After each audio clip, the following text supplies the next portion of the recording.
Alam mo ba, yung filingera, gumawa-gawa siya ng kwento para lang ma-solve na yung kaso. Ganun kasi yung ginagawa niya. Gusto niya palang mag-love triangle pa kami. Kakilala mo, tapos gagawin mong love triangle dun sa ano. Kinikwento mo nga yun eh. Kinikwento mo nga yun dun sa kanya eh. Tapos, gusto niya palang ipa-love triangle pa, ganyan. Naisip mo lang, hala, ba't kamukha niya tong anak nito? Naisip mo lang na, bakit kamukha niya tong anak na to? Tapos, naghihinala ako na bakit parang kapag umuwi tong isa na to, may bumabalik siya. Tapos, nakikitulog siya sa kung saan.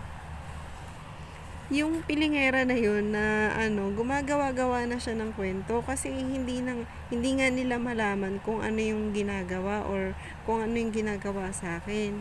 Tapos nakahanap siya nung nagsabi ako, nakahanap siya ng paraan na para i-document ako. Baka pinuntahan niya yun.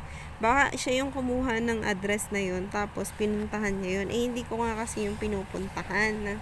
Kasi nga, sabi ko, bakit feeling ko utusan ako nito? Kaya hindi ako pumupunta. Tapos, nagpunta kasi ako dyan sa may tinuturo ko na may sinasaway akong matanda. Kasi makulit yung matanda. Sabi ko, bakit lagay ka ng lagay ng dyan, manahimik ka dyan, ang ingay mo. Naiingayan ako sa kanya, siya din naiingayan din sa kung saan, hindi ko alam kung saan siya naiingayan.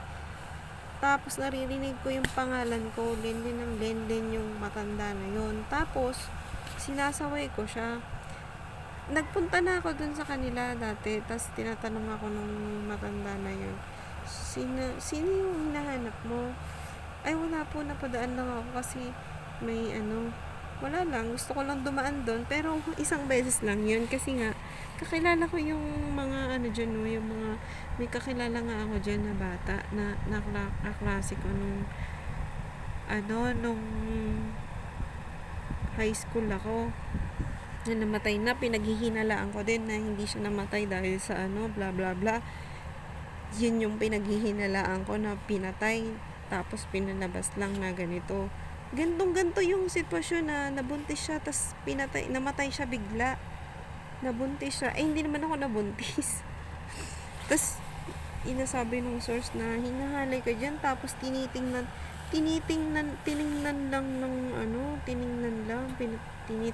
lang ganyan. Inisip ko hindi dito nangyari yun, doon sa may doon sa Quezon City.